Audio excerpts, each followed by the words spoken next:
اچھا، میرا دوسرا سوال جو ہے وہ یہ ہے کہ میاں حضور کی وہ کون سی بات، وہ کون سی ادا، وہ کون سی عادت ہے جس نے سب سے زیادہ متاثر کیا ہے؟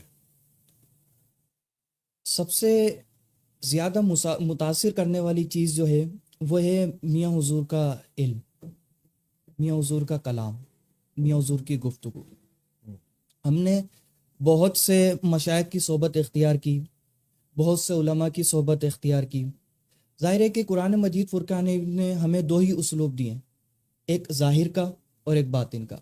قرآن مجید کو جب ہم دیکھتے ہیں تو قرآن مجید فرقان حمید ہمیں ارشاد فرماتا ہے وما ظہر وما بطن، کہ وہ چیز جو ظاہر ہے اور وہ چیز جو باطن ہے۔ اب یہ دو الگ الگ کیفیات ہیں، یہ دو الگ الگ کنڈیشن ہیں، یہ دو الگ الگ چیزیں ہیں۔ اگر کوئی شخص ان دونوں چیزوں کو ایک مانتا ہے تو وہ خطا پر ہے، کم علمی پر ہے، اس کا علم پختہ نہیں ہے، یا تو وہ صوفیہ کی تعلیمات سے دور ہے، صوفیہ کی صحبت سے دور ہے، یا پھر اس نے قرآن و حدیث کا صحیح طریقے سے مطالعہ نہیں کیا۔ قرآن نے ہمیں دو ہی اسلوب دیے، ایک ظاہر کا اور ایک باطن کا۔ ظاہر جو ہم حاصل کرتے ہیں، ظاہر جو ہم جس کی تحصیل کرتے ہیں، وہ ہم کسی مدرسے سے، کسی عالم دین سے، کسی مفتی سے، کسی اکیڈمی سے، کسی مدرسے سے، کسی جامعہ سے ہم حاصل کر لیتے ہیں، وہ ہمیں حاصل ہو جاتا ہے جو قرآن کا ظاہر ہے، جو حدیث کا ظاہر ہے، جو علم فقہ ہے، علم فلسفہ ہے۔ یہ سب تمام کے تمام فنون ہیں، یہ تمام کے تمام ایک ظاہر کی حیثیت رکھتے ہیں۔ باطن کیسے پتہ چلے گا؟ باطن کا علم کیسے ہمیں حاصل ہوگا؟ حضرت سیدنا ابو ہریرہ رضی اللہ تعالیٰ عنہ ذکر فرماتے ہیں کہ اللہ کے رسول صلی اللہ علیہ وآلہ وسلم سے میں نے دو قسم کے علم سیکھے، ایک وہ جو ظاہر ہے، جو میں نے تم سب پر کھول دیا، جو میں نے حدیث کی روشنی میں تمہیں بتا دیا، جو میں نے تم پر واضح کر دیا۔ لیکن دوسرا علم کون سا ہے؟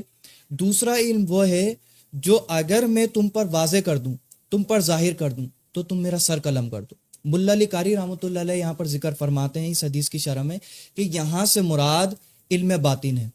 اور بھی اس کی تعویلات ذکر کی ہیں، لیکن ایک تعویل اس کی یہ بھی ذکر کی گئی ہے کہ ابو ہریرہ رضی اللہ تعالیٰ عنہ ارشاد فرماتے ہیں یہاں سے مراد علم باطن ہے۔ اسی طریقے سے سیدی سرکار شیخ عبد القادر جیلانی کے کئی واقعات آپ کو ملیں گے علم باطن پر، جو ابن جوزی اور آپ کا جو مکالمہ ہوا۔ اسی طریقے سے آپ سلسلہ شاذلیہ کے بانی کو دیکھ لیں، ہمارے شیخ ابو الحسن شاذلی رحمۃ اللہ علیہ، جو اپنے شیخ محترم کی بارگاہ میں حاضر ہوتے ہیں، عبدالسلام ابن بشیش رحمۃ اللہ علیہ کی بارگاہ میں، وہ ایک باطن کا معاملہ ہے۔ تو قرآن نے ہمیں دو اسلوب دیے، ظاہر کا اور باطن کا۔ اب ہم جب میاں حضور کی ذات مبارکہ کو دیکھتے ہیں، جب میاں حضور کی ذات مبارکہ میں ہم غور و خوض کرتے ہیں تو یہ بات ہم پر ازر من الشمس ہوتی ہے کہ جہاں پر اللہ تبارک و تعالیٰ نے میاں حضور دامت برکاتہ عالیہ کو علم ظاہر سے نوازا ہے، وہیں پر اللہ تبارک و تعالیٰ نے علم باطن عطا فرمایا۔ اب علم باطن کی اگر بات کی جائے، جیسا کہ میں نے سابقہ سوال کے جواب میں ایک آیت مبارکہ کی تشریح اور توضیح آپ کی بارگاہ میں عرض کی کہ وَابْتَغُوا إِلَيْهِ الْوَسِيلَہ کی تشریح جو میاں حضور نے ارشاد فرمائی، یہ آپ دیکھیں کسی کتاب میں آپ کو مل جائے تو بتائیے گا مجھے۔ آپ تصوف کی جتنی کتب دیکھنا چاہیں دیکھیں، مفسرین کی جتنی کتب دیکھنا چاہیں آپ دیکھیں، لیکن جو وسیلے کی آپ نے تشریح فرمائی ہے، توضیح فرمائی ہے، وہ آپ کو کسی کتاب میں نہیں ملے گی۔ اس وجہ سے کہ کچھ چیزیں ایسی ہوتی ہیں کہ جو اللہ تبارک و تعالیٰ اپنے خاص بندوں پر آشکار فرماتا ہے، وہ عام نہیں ہوتی۔ یہی وجہ ہے کہ یہ علم سفینہ اور علم سینہ کی جو صوفیہ نے تقسیم فرمائی ہے۔ علم سینہ کیا ہے؟ علم سفینہ کیا ہے؟ علم سفینہ یہ ہے کہ آپ کسی مدرسے میں جاؤ اور پڑھ لو، حاصل ہو جائے گا آپ کو، کہیں سے بھی پڑھ لو۔ اگر وہ مستند ہے، معتبر شخصیت ہے اور وہ واقعی کتب کو اچھی طرح پڑھ چکا ہے تو اس سے آپ حاصل کر لیں، علم سفینہ ایسے چلتا رہے گا۔ لیکن جو علم سینہ ہے وہ سینہ بہ سینہ تبدیل ہوتا ہے، وہ سینہ بہ سینہ چلتا ہے۔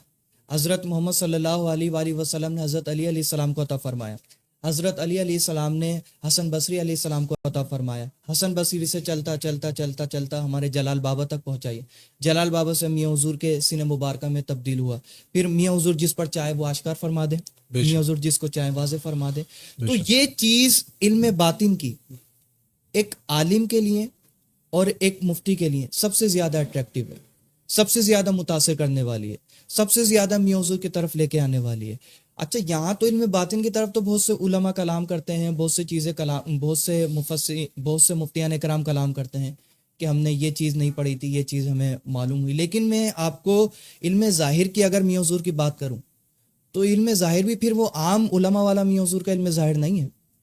میں نے ان سالوں میں میاں حضور سے تقریباً تقریباً سورہ فاتحہ کی جو تفسیر سنی ہے مختلف مقامات پر، جمعے کی نشست ہو یا 17 کی نشست ہو، یا ویسے میاں حضور کسی محفل میں جلوہ فرمائے اور وہاں پر میاں حضور مریدین کی تربیت فرما رہے ہیں، تو میاں حضور نے اگر سورہ فاتحہ پر کلام کیا ہے تو ہر نشست میں میاں حضور کا پوری سورہ فاتحہ کا کلام دوسری سورہ فاتحہ کی تفسیر سے مختلف ہوتا ہے۔ یہ عام بات نہیں ہے۔